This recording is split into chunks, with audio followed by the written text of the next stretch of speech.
Water scarcity has been a perennial problem in Kitui County. Water security is wanting. Is it possible for the residents to have access to a sustainable supply of water? Conservationists say yes.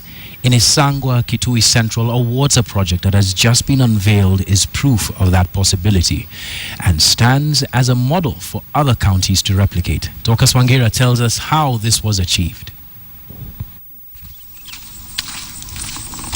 It's going to take this young boys 1 hour to get to the seasonal river, and it will take another hour to wait for the underground water to rise before he fills his container and gets home. These little children would love to study, to rest after a day in school, but someone has to fetch water for tomorrow. The national government, through the national government ministries which have been given the responsibility of ensuring water accessibility to our people, have adopted methodologies which have not worked. In Isaangwa, Kitui, the narrative is the same. The little water they have must be used sparingly. Penye tunasota ni mbali na saa ingine tulikuwa tunaenda tunakuta maji imeisha. A county with 40 wards, 5 times the size of Machakos, 3 times the size of Makueni, endowed with the Endau Hills Water Tower. Are the people here destined to live in perennial water scarcity?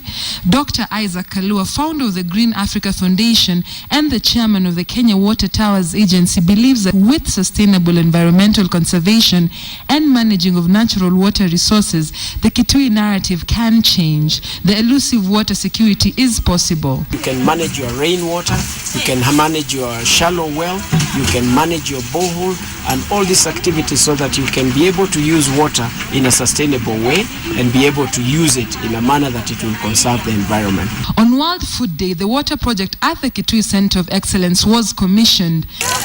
My shot was bad. The center is a hub where communities learn how to improve their livelihoods without destroying the environment. Here, 10 activities are given priority. The project received support from the Embassy of Japan. It aims at increasing water availability throughout the year, reducing time spent and the distance in searching for water, and improve sanitation in the households. What makes this water project stand out? How does it work? This water comes from a borehole that we sunk within the Green Africa Foundation Center, which is about 300 meters from here.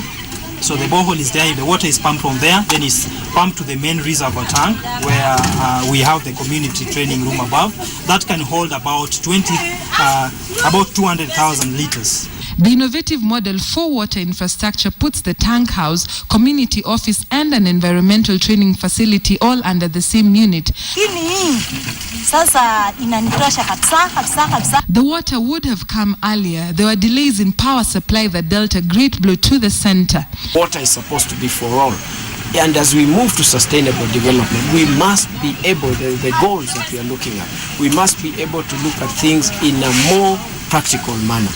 A water project such as this one will bring relief to the community in Isaangwa, but it doesn't mean an immediate end to the perennial water scarcity in Kitui. There has to be community ownership, participation, and responsibility. What we are going to do differently is to use this new program where we are going to put embankments across small rivers. I advise Kenyan people,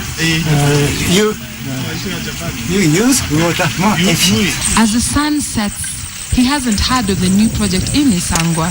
He heads home yet again, hoping that one day he too will hear the sound of water flowing from his tap. Dorcas Wangera, KTN.